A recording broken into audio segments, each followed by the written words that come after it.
On this edition of Public Interest, International Day for the Elimination of Violence Against Women was commemorated on Monday. How prevalent is the issue in Jamaica, and are we getting any better?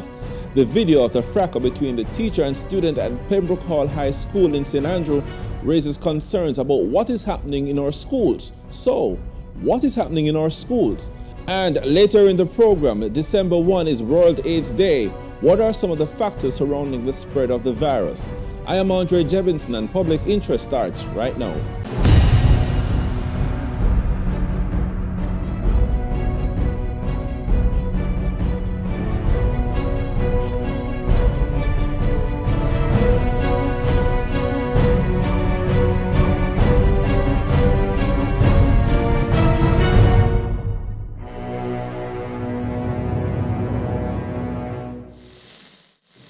According to the Women's Health Survey of 2016, 1 in every 4 women in Jamaica has reported being slapped, beaten with fists, pushed, kicked, attacked with a weapon, or threatened with a weapon by her male partner.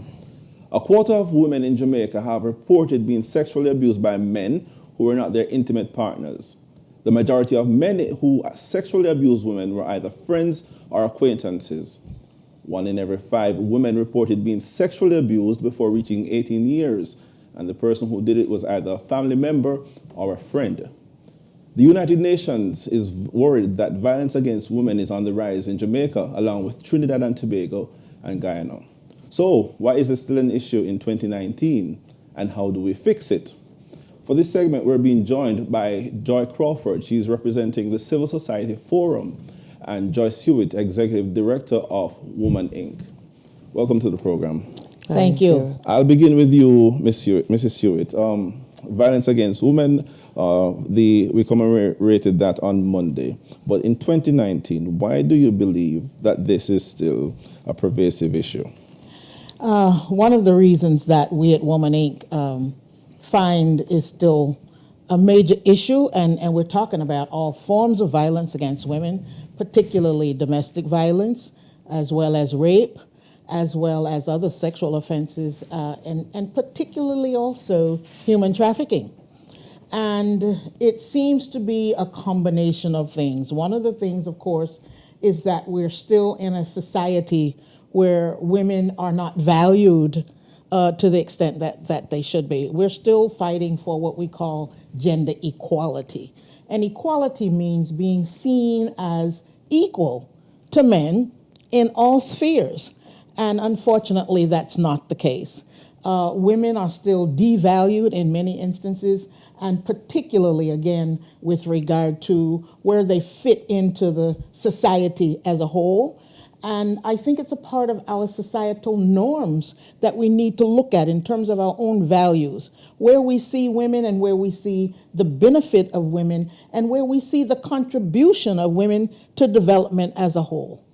Is that really a problem in 2019, though, Ms. Crawford? Because we see that more women are working, more women are leading organizations, more women are doing more things. We've had a female prime minister in Jamaica, for example. We look in the United States. 4 years ago, they had a woman who was vying for president, and in this field as well. So women are doing increasingly more. So that's still a problem in 2019, the 21st century. Thank you very much. Yes, it's a major problem. I think one of the issue is that we don't understand gender. The word is a nightmare. Sometimes when we say gender, we hear that it's a woman's right issue. We hear that we're trying to devalue men. And I think people get very closed once they hear about gender. Very interesting, on my way on Monday, I was going to a particular space and I was driving my van and it had a post on it that talks about protecting women, and a man said to me, "What is that about?" And I said, "Today was the International Day of Ending Violence Against Women." He says, "You guys need to get rid of that gender thing that is mashing up my life. We can't talk to my woman the way I would have liked to talk to her." And I thought it was very interesting. He says, when we have issue about women's empowerment and protection of women, and I wonder what he meant, like, I can't talk to my woman the way I am supposed to talk to her. What does that mean? So I think we do have serious issues as how we break down this gender conversation. I don't think we understand the impact and the hurt and the pain of females who experience gender-based violence, I think we still think it's supposed to happen. I think we think it's just a little thing. And unless there is actual physical broke up hand and foot or death, then we don't react to it. But it's much deeper than that, and it's impacting our entire society. I notice you keep saying gender-based violence. So are we separating gender-based violence versus violence against women? There's a distinction there. There's an overlap and there's a distinction. Violence against women, taking intimate partner violence and domestic violence and gender-based violence. So, for example, gender-based violence is about power, that the trigger is I can because I have agency and means to have power over you. It's a little different from intimate partner violence. Not all the time it is being driven by a gender dynamic. So you and I are in a relationship and you box me and me box you back. Equal power. Versus a situation where simply because the male or the female in the relationship has power of whether the money or the position or the age difference or the physical abuse, then those things are the trigger as to why the violence is taking place. And most time, the person who is the victim feels much lesser and unempowered. And I want to add to that too. We did a survey some years ago, and one of the things that came out of the survey initially was the fact that men, in general, all of those who answered the survey, and this was roughly about over 700 men in different positions, but primarily we also tested the police, the soldiers, people in medical profession, as well as students. And the general thing was that the men who responded in such a way that the researcher felt that men expressed that they had a God-given right to really assault women. Not only to assault women, but as this man, referred to Joy to say, I can't talk to her the way I want to talk to her. Well, what is the way that you want to talk to her? It's usually a way to demean her or to make her less than. So it does become about power, not only about power, but power and control. The whole idea of keeping the woman in her place usually comes into play, especially with intimate partner violence, I want her to do this, I want her to do that, but I want her to do it within my space and my thought process. Nothing about equality comes into play. Let me address the thing about women going to university and having positions. Even though women are going to universities and having great jobs and taking back some of the agency, when you look at the relational dynamics though, then you see how culture. So for example, we go to university, we're supposed to have an education, but the next achievement is to get married or to be in a relationship with a man or to have a child. So these are almost like milestones of worthiness, and I grew up in an era where my dad got the best meat. And when I got married, my mother expected me to do the same, even though my husband was not an invalid. You're supposed to serve. You're not going to get them something to eat. And I'm thinking, but we both are tired, Yeah. So there's this culture. So it doesn't matter whether you're educated or not. We do have this cultural breeding that sets the two apart. Yeah, but that's born, the culture that you speak about is born out of what? I mean, people will say, the Bible says the wife should honor the husband. Where does it come from in our culture? Well, you just mentioned it, religious mores, even laws. It wasn't so long ago that we got rid of the law that said a man was allowed to beat his wife as long as he didn't use a stick larger than his thumb. And this is in our age, it's not so long ago. So that the whole idea, even legally, let's face it, Sexual Offenses Act, to which you just referred, we just got that in 2009. That's 10 years ago. But yet, women are being assaulted from day one. Women have always been assaulted from day one. And not just women of age, but also young women. All too often, we don't look at incest. The way in which our young girls and even sometimes our young boys are molested early age by someone in the family or someone in the household. We don't take that as a serious offense even to this day. And I think also when a woman step out of line, and there are many stepping out of line, so the woman who choose not to have a child now until she's 30 or 35, she's selfish. And every time you go out, they say, "You're not married yet. You're not find no man yet." And so we have these things.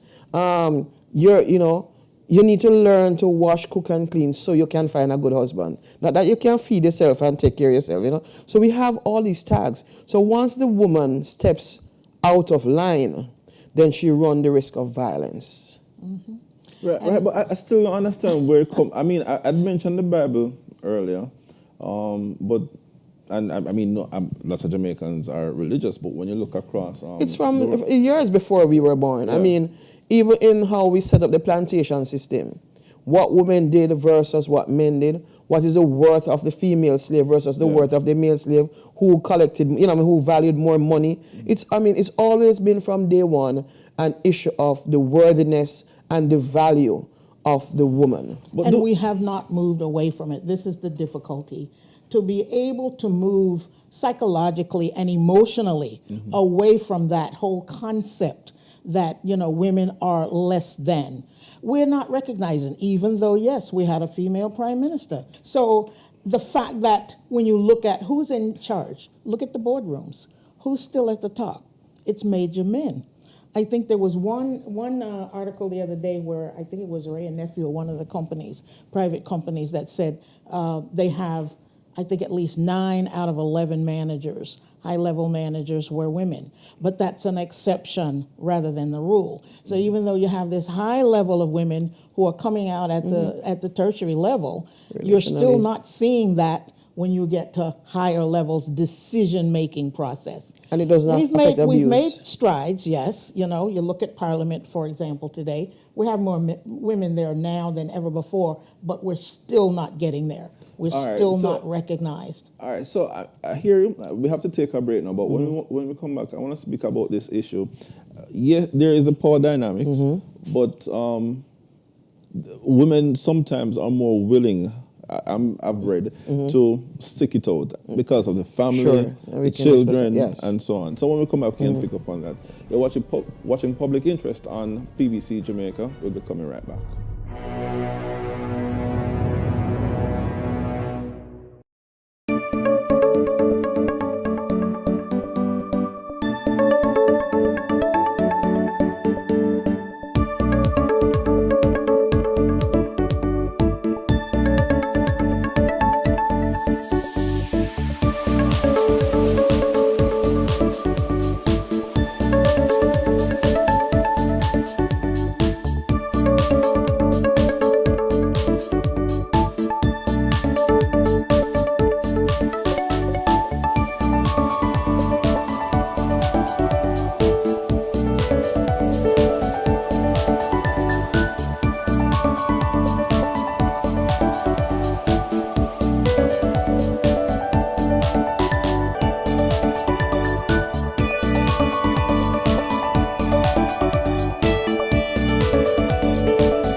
Welcome back to Public Interest. I am Andre Jebbins. We're speaking about violence against women. And before we went on the break, I was saying, we understand that sometimes there's this power dynamic between the man and the woman, but there's also this factor called love. Yes. Women want to see the family through because the children are involved, and so sometimes they stick around simply because the children need both parents, they think. Right. That's an issue as well, and not just power. I think you're right. So again, we're looking at gender roles, we're looking at how we define relationships, all in a cultural basis, and all how we have the context in the Caribbean. So again, I learned how I should be from my mother, and my mother learned it from my grandmother. So unless I break the cycle, it will continue. How do you define love? One of the things that has happened is that the woman who is being abused and being beaten, most times don't necessarily stay because she believes the man loves her. She stays out of fear.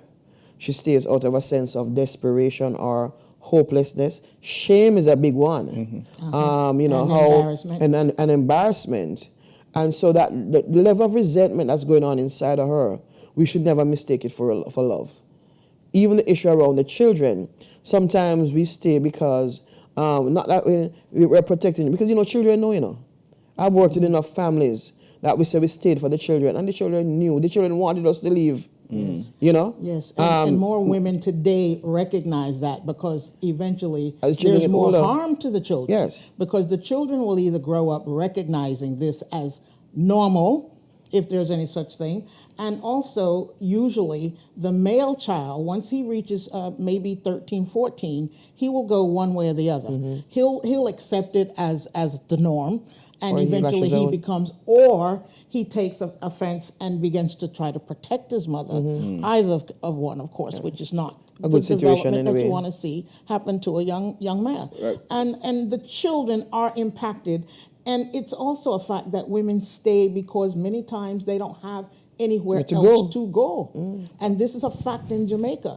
You know, we Woman Inc. has a small shelter, very small shelter, where women who have really reached the end of their rope and many times maybe are running in desperation for their life and limb. But that shelter is there strictly for the emergency, and it's short term. And where do they go? Usually, if they stay. have nowhere else to go, They they stay. go back to the home, right. abusive relationship. So that we have, it's a combination of things. Women who are caught up in that domestic violence situation also are confused. Oftentimes because today he might lash out at you emotionally Tomorrow and it's put Prince you down, Charming. and tomorrow it's flowers and love. And so you end up in a very confused situation because, as well. Because, I mean, today I was reading an article, and the woman said she was being abused by her husband, but otherwise he's a gentleman. Yes, Exactly. yes. Exactly. The moment I saw that, I was And like, that's no. always the case. Yeah. That's always the case, because I constantly say in private and in public that there's just that. It's those two factors. Yeah. There's the public face and there's the private face.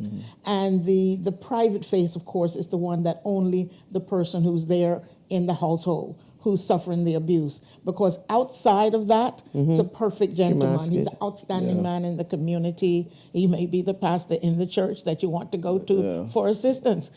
So where do you go? Where do you turn? It's not an easy road. Let's pick up on that thing about the children too, because the research has shown that, you know, children who are exposed to violence have a greater likelihood of either becoming victims Yes. or perpetrators. That's right. And correct. it goes back to what you were saying. Learned. In Jamaica, Yes. they say close to 30% of those who experience intimate physical partner violence in their lifetime have seen their mothers. Yes, definitely. Being abused. And that's one of the drawbacks. I want to take you back to something that you said earlier about the woman. The very same survey that you're referring to, there was a part of it where women were asked a question. And the question was, would you go along with a decision that your male partner makes even if you did not agree with it? And over 70% said yes. They said that we would go ahead and do what he suggested or said, even though they didn't agree. What do you think is responsible for that? Why is it that 70% of women will actually go with what? Because, I mean, in that case, is it a power thing? Is it that they believe that the man is right, even though I disagree with his position on a particular matter? No, it's for all of the combination of things we've talked about. It's dependency, and it could be financial dependency. It could be fear. They could be under threat, and they don't dare go against him. It could be a combination of things, and usually it is. Most often, it is not any one thing. It is not in a vacuum. It is that everything is going on all the time. And it's sort of like you've got the rise and you've got the fall. And I do it's think ebb and that a flow. And I do think that a lot of, we still have this, nobody can be complete single. For some reason, we don't feel complete, whether be a single man or a single woman. We have this notion that we need, and we become complete when we are, you know? And of course, there are spaces that teaches that, like the two become one kind of thing. But there's a danger in that, Because if you are not complete when you're entering into the relationship, you really go there to expect the person to provide something. Yeah. And a lot of time for women and for girls, the maleness is a protective lordship. I am safe, or I am better off. And so you find out there are times when there are women in relationships and this distrust happens. They'll say, let me stick with what I know, stick with the evils that you know. And there's this kind of resignation. And it's very unfortunate because I say it has very lasting effects. All right, And so mostly devastating. yeah, let's speak about prevention. Yes. How do you prevent this from happening? What are the signals first to say that this could possibly occur in your relationship? Because I mean, sometimes you don't, it doesn't Yes. actually manifest itself until you're married or you're in this relationship with a child involved and so on. So how do you prevent this from happening to you? I think one of the key things when you talk about signs, and I talk to young girls about this, look out for the possessiveness. Look out for That's this the first one, the over-possessiveness. ownership. Ownership, exactly. But, If the man loves but you... girls like when men show That's a ownership. problem. Yes, Yes, yes, that's a but problem. let's look at it now. Where do you draw the line? Is it that he should call you every hour on the hour? Is he calling just to say, I love you? Or is he calling to check up on you? Does he ask you, who are you talking with if you're talking on the phone with someone? Does he try to separate you from your friends and your family? Does he start to isolate you in any way? Oh, I only want you for myself. Oh, we don't spend enough time together. Where do you draw the line? Where do you start to feel uncomfortable with the kinds of demands that he's making on you? And that's when I say, run. And I think another thing too is the relationship should build you up. So if you're in a relationship and your partner's words are always putting you down, they're negative, you're criticized, you are ridiculed, the food is never tasting good, there's a pattern of putting you down, of criticizing you. That's a warning sign because you're supposed to be in better, You're supposed to become a better person. So whenever you feel these things, these are warning signs because it will move from that to the short fuse, the anger. You get upset because the socks is in the wrong drawer. Where do you meet me halfway kind of thing. So there are a number of things that I do think and that we say, well, it's just one of those things or he wasn't growing that way. We really need to start becoming more aware that it's not just one of those things. It can escalate into something else. And the fact that he's not going to change. It is going to escalate. It's going to escalate. And it's going to get worse. Which is what I was going on Yes. to because I was watching something last night and the woman was saying that the man is showing signs of change. Yes. And she wasn't sure whether the change will be long term or Right, short term, and so she's going with it because she wants it to work. So She would like it to work. Well, that's always the case. And that's usually, not only, I think, applicable for the women, but also for the men. The men need help, let's face it, and the women also need help. They need help together. But to see those early warning signs and not take recognition of them is usually what happens. Because you're saying, oh, he's good in other ways. He's so nice to me. He was so nice to me yesterday, but why is he saying these awful things to me today? Yes, he will get better. He won't. I want to talk a little bit about the shame. While, but not ongoing. What happens to a lot of women too, is how did I get it wrong? How did I pick so wrong? Where did I go wrong? So that questioning of self takes away from what's actually happening. So some women get stuck in that cycle and they beat up on themselves, they get depressed, that sense of shame. And then so to come and admit now that, I really got it wrong is very, very difficult. So we live with it. All right, so we're running out of time, but there are women who are currently in this situation, like I said, 1 in 4. How do you get out of this situation? And who are some of those people that you can actually rely on to get you out? Well, I think it's a matter of seeking help. Where? And depending on, number one, we have Woman Inc. has the hotline, which is 929-2997. That's a hotline that's run by volunteers, and we keep that hotline going as best we can 24 hours, 7 days a week. Sometimes it's just a matter of talking. And many times it's also both parties getting help. And it depends on the level that it has already escalated to, because oftentimes maybe it's just starting. It's good if you catch it and sort of nip it in the bud, if you're at that level. But if you're at that level whereby you've gone 4 years, 5 years, 6 years, you need professional intervention. Maybe if it is also very physical, you need to go to the police. The police are trained nowadays to help. It's not always the case, but just go to the police and try to report if you're suffering physically, particularly.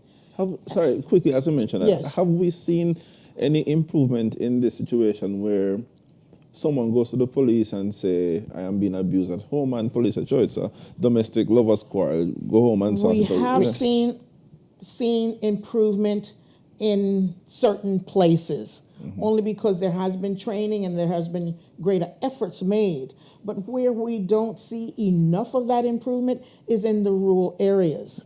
And it's not just the police. We ourselves, we need to be accountable in terms of where we are in our communities. You know how often we hear of these highly publicized cases, and by the time we hear about them, of course, it's murder or murder-suicide, and yet the persons in the community will say, oh yes, we knew something was going on. All right. Final words. Yeah. How do you get out of that situation? I think one of the big things is to find people like yourself who have triumphed and who are on a triumphant Oh, journey. not me. I Well, thought you meant me. That's there you go. I mean, but not yet. I mean, but so the Voice of Survivors, so E for Life as an organization in civil society, we have over 18 mentors who are all survivors of violence, who have been doing a lot of work and in terms of supporting other women. So you can get in touch with us. And so, for example, when we had our this year, How we get in touch with you? okay, Numbers? so E for Life is at 876-620-0515. That's 876-620-0515. So like we had Asumba with us as one of our ambassadors this year, because she herself has been a survivor. So meeting with other people who have been there, who can lend support, is a big way. Give us a call.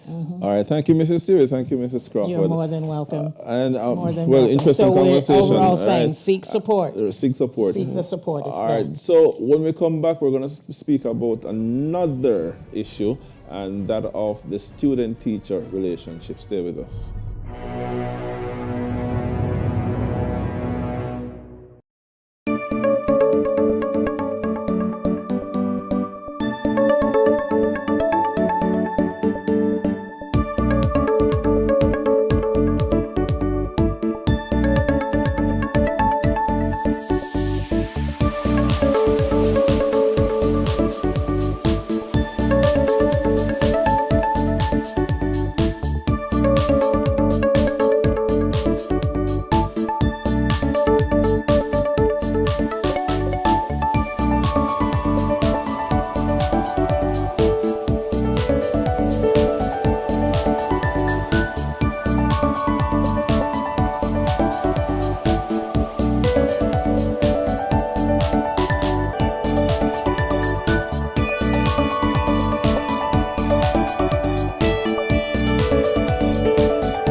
Welcome back to Public Interest. Chances are you would have seen that video of the teacher and student at the Pembroke Hall High School in St. Andrew. And so that's what we're talking about in our social media segment today. And we asked you on social media if you think teachers are adequately trained to deal with disruptive and deviant behaviors of some students. And Chad Char from YouTube says, so many of our children suffer from ADHD or dyslexia, and teachers discover these when it's too late. More teacher observation is needed by the ministry. Gwen Johnson from WhatsApp says it is not their responsibility. There should be a system where social workers and psychologists intervene when these behaviors are identified. The society is breeding monsters. Yannick Brown on WhatsApp says, yes, we are, however. In many instances, it is the administrative body of the school that falls short. And Dane from Facebook says, schools are a microcosm of our society. We have a lawless society, so we will have lawless students. And Shane Brown sent a voice note as well. I think that the qualifications or requirements for teachers are primarily based on their educational background and their capabilities in school. I don't think there's enough emphasis on the psychological requirements, for handling high stress situation. All right, so we're being joined for this discussion by Richard Williams. He is the principal of the Gregory Park Primary School. And on the phone also is Chad Rattray. He is the former head boy of Kingston College. Gentlemen, welcome to the program. Thank you. Hi, Andrew. Thank you for having me. All right, I'm going to begin with you, Mr. Williams, based on what you saw in that video last week. Tell me what came to mind when you saw the interaction between the teacher and the student. I thought at the time when I saw it, it was very sad to see a student and a teacher, in that mode. It was very different, very unusual, and was frightening. Right, and what about you, Chad? Well, when I saw the video, what came to mind right off the bat was it was very unfortunate. I think that it was the language used by the teacher was quite abusive. I mean, not to say that I have the full report or to know that, the full circumstance, but in terms of the video that has been circulating, that's what I have to use and judge the situation, because that's what is available to me. And I'm saying that based on what I would have seen, it was not behavior belonging to the classroom. And because of that, I found it very unfortunate and very distasteful. All right, so we know that the teacher has spoken. She said she lost it and she explained the circumstances behind her outburst in the classroom. But is there any room for that in our classrooms? I mean, I've spoken to different people.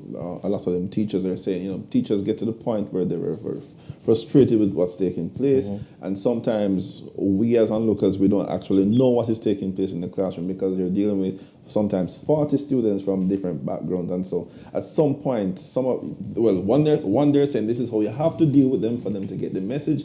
But they're saying so another time, boy, you just lose it. You just can't bother anymore. All right, I'll say this. As a teacher, you are expected to operate in a manner that is always going to be guiding children. The fact that teachers working with children, you're going to be needing to work in that manner where you're able to lead and don't get down into the everyday quarrel, or get to the place where you are going to be looked at as how this teacher is being looked at.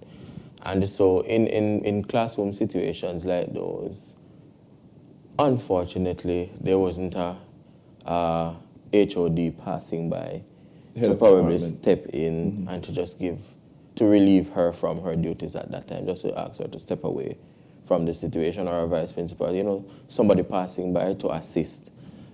Teachers, sometimes in stressful situations like those, over the years, some teachers might be going without leave, and it's very demanding, and so the pressures of the students who are not so well behaved, and sometimes they come with force, mm-hmm. and they are very deliberate, and they would want to take you to all ends. Mm-hmm. So teachers, you work for 5 years to get 4 months leave, and if it is not granted and you go for the 6th year and the 7th year, sometimes it's demanding. In addition to that, there is the notion that teachers get a lot of holidays. But recently, when you get a holiday, there's always a training day accompanying it. So you are always That's a whole different argument. When you get 3 months off for you. No, that's what I'm going to... No, which 3 months? No, Sir Jebs.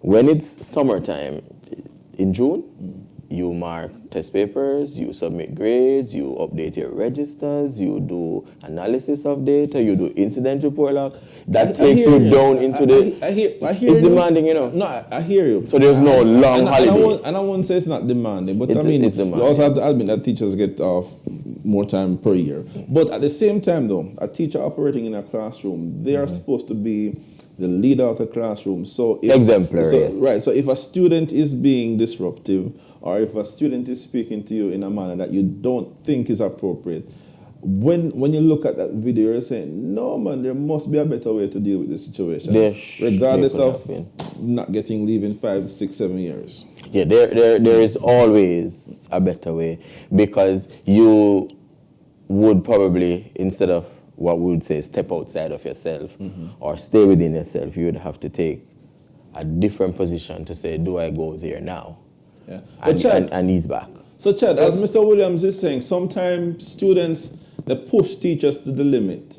You've been in the classroom, you just left the classroom, really. Do you find that students are pushing teachers, their administration to the limit because they, just because, I don't know if they're reflecting what they see at home, in their communities, or in the country in general?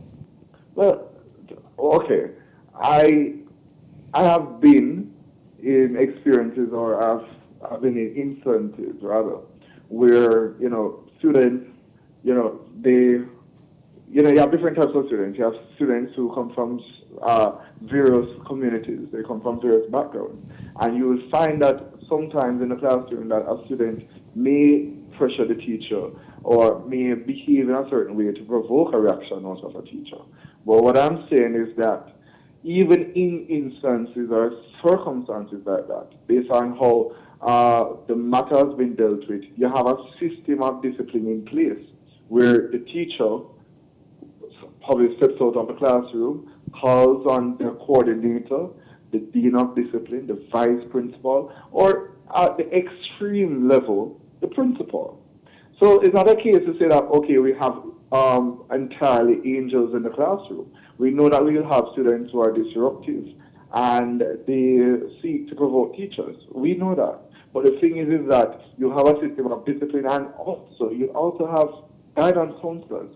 You have peer counselors that are within the education system and should be in definitely a primary call, high school, that is able to manage circumstances and situations like those. Because I'm pretty sure it's not the first time a student is acting out of the norm or acting in such a manner, if you get what I mean.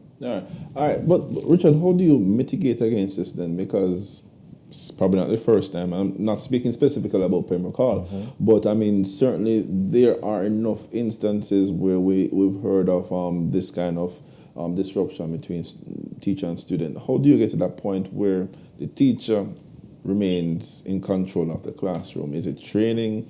Is it more dean of discipline? How do you get to that point where teachers go and feel like they can go there and teach and students come and learn? I think one of the parts of the puzzle that we have not touched is the students' behavior, where they are coming from. We always have the issue where we're talking about the teacher needs to do this and the teacher needs to do that. The children are coming from homes with parents, with governance and guidance. Are they getting that? No child should come to school and disrespect an adult or a teacher, full stop. You come to school ready to learn with the right attitude, to do your work, and to respect adults and teachers who are placed to work with you. You can't have children coming to school talking to teacher anyhow. A few years ago at my school, it was very quiet. You know what some girls said, the school too quiet, we're going to start some fight. Grade 6 girls. Not even, I'm going to be very biased in my thought. Not even boys, the girls were saying the school was too quiet. We need to make some eruption going in the school. They've never seen it so quiet. That's foolishness. So children, and that's primary school. So in a high school, if we have children coming from homes where they are properly guided, and I think that is where we're having some challenge. In addition to social behavioral issues, there are other developmental and educational delays that children may have, and we would probably identify them early, do the diagnostic assessment, but the intervention is not there. Some students, based on their performance, they might not be reading at the appropriate level, and so they get a little frustrated. They can't articulate as they should, and when they get into a conflict, they don't know how to express themselves. But it doesn't excuse the behavior. And no, I am not troubling the behavior. I'm not troubling the behavior at all. I'm just speaking specifically to parenting. And you should probably condemn the threatening tone or the threatening statement. Because I haven't said anything along that line. No, I will speak to the issues as they come. All right. So Chad, you were trying to come in. Yes, It has to be very brief, though. I'm to weigh in on the issue because what I'm hearing is what I would call it is it's not really facing the real issue here. It's almost as if, okay, we're going to our next agent of socialization and blaming that. No, we know that there are issues in communities. We know that we have issues faced with by our students in terms of where they are coming from in their homes, right? But the fix or the improvement of our education system must involve a multifaceted approach where it's not just community. Yes, the community, it starts with the home, it starts with the community. But we must have trained and professional teachers within the education system that understand and are trained to deal with situations like these. What is your proposal? Well, no, they are trained at teachers' colleges or universities. And I am aware that they are constantly being trained by the Ministry of Education through the programs that they have, and also through JTA, different conferences and seminars. So I am aware that they are trained. But the thing is that it can be a case where, okay, this is the situation that happened, and we're going to blame only the student because of the incident that would have happened. We have to look on the bigger picture here, which was the response and the reaction of the teacher, because we are saying that Jamaica is a very violent society, and the response in which the teacher would have conducted herself with, I don't think that is something that is appropriate, certainly for the classroom. All right, I think both of you are agreeing on that point. The teacher was inappropriate. But you're saying train teachers, and Richard is saying train them at home as well. We're taking our final break on public interest. Thank you, Richard. Thank you, Chad. Taking our final break on public interest. Stay with us.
Welcome back to Public Interest. I am Andre Jebinson. December 1 is World AIDS Day. And so for this segment, we're going to tell you a little bit more about the importance of learning about your HIV status.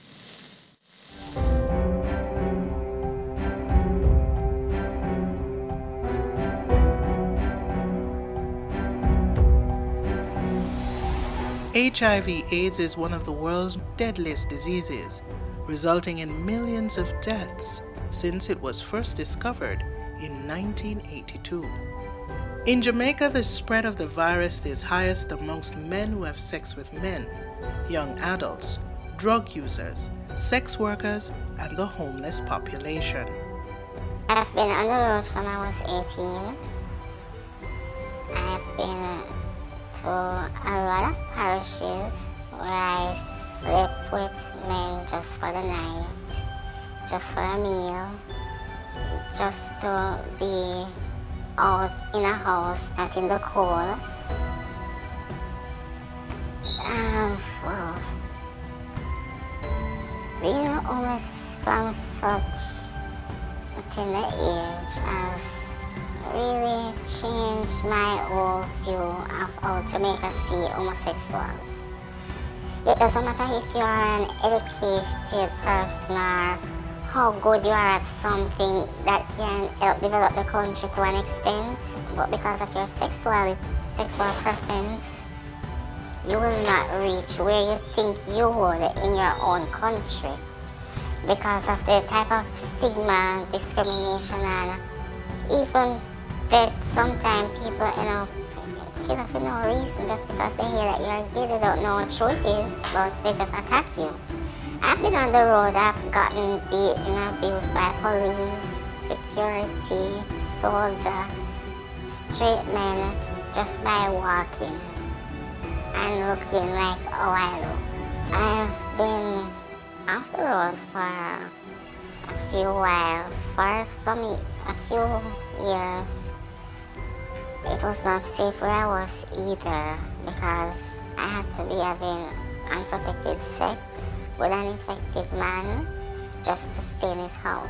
When we're looking at homelessness, we're looking basically at the needs of an individual to basically feel safe. And if an individual doesn't feel safe, then there's that problem of what happens for that individual and the actions that they take to make themselves feel safe. So homelessness in general is a major issue. Those who are living on the streets don't have access to the information.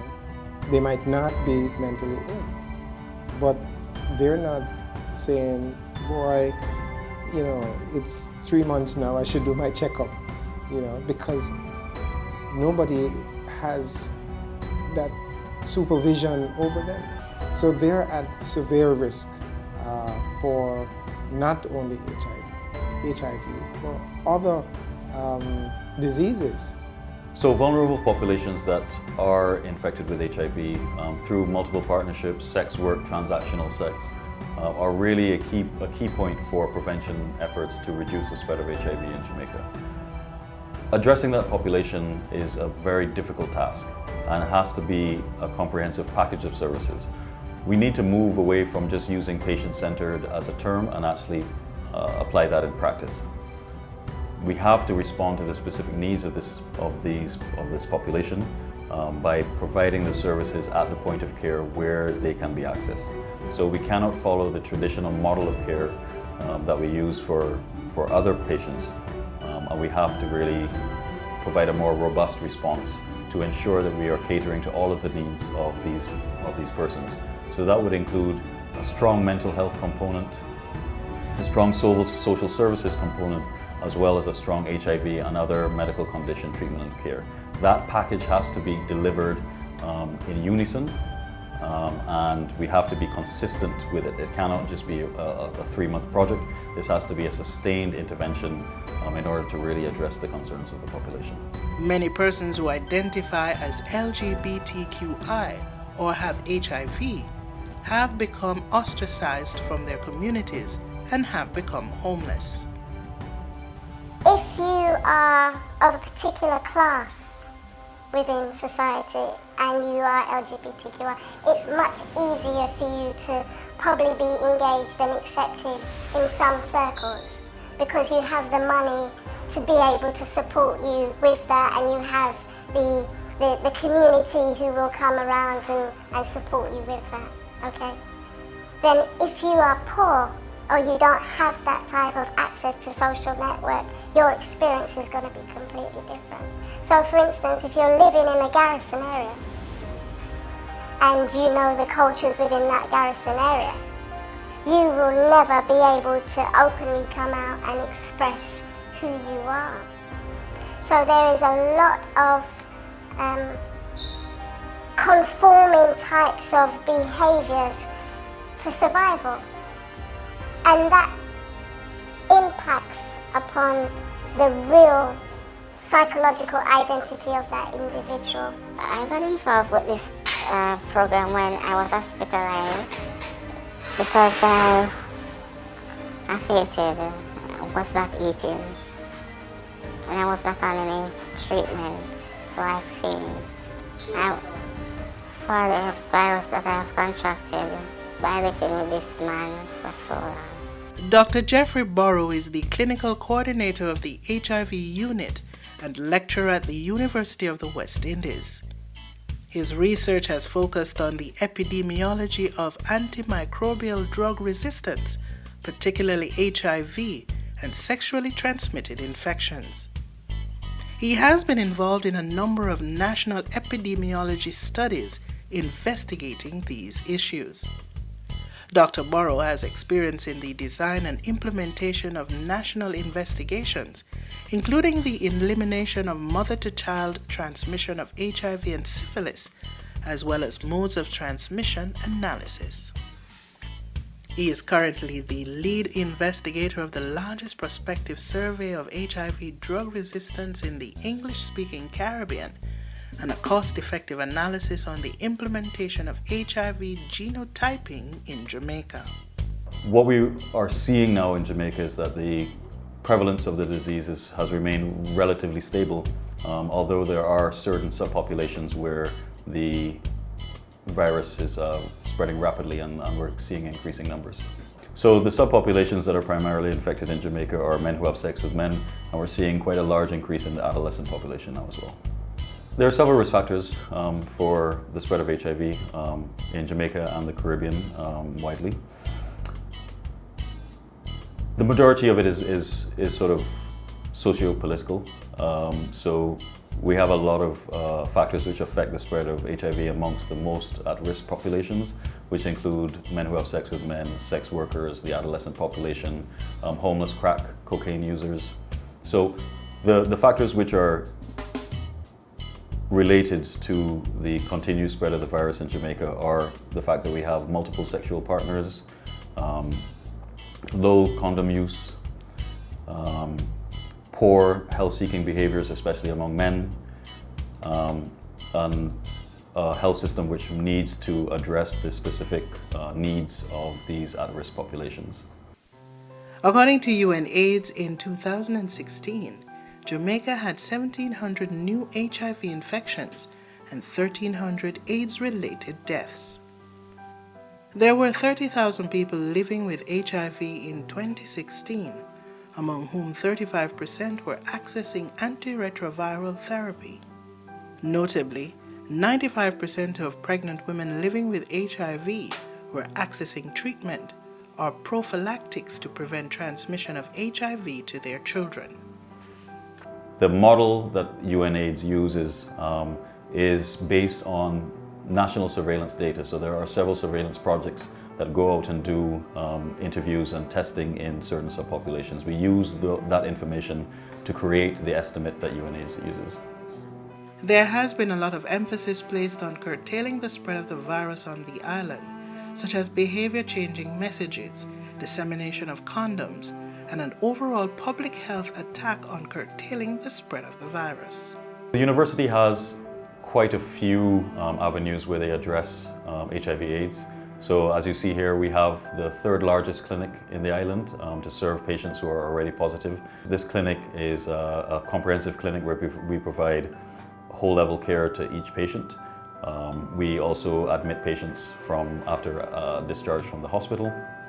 So that's at the university. We also provide routine screening for patients who are admitted to the wards. As far as the university campus is concerned, we have UE HARP, which is the university's HIV/AIDS response program. We also have a Spectrum, which is an LGBT community intervention for students. And so there are quite a few avenues where the University of the West Indies has provided also research as well as direct treatment to patients. We have what we call key population friendly clinics, where the staff and the system at the clinic is designed in a way to respond to the specific needs of these key populations. So for example, we have anal health clinics for men who have sex with men. We distribute lubricants especially to them. And we have a lot of education and health literacy programs which help patients to start to take control of their own health. HIV is a serious problem on the island. Many persons have suffered discrimination, abuse, or have been ostracized. But here in Jamaica, we are making significant strides. Persons are living longer, healthier, fulfilling lives, thanks to technological advancements, support groups, and government support. And that will do it for this edition of Public Interest. Thank you for watching. On behalf of the entire production team, I'm Andre Jebinson wishing you a good evening.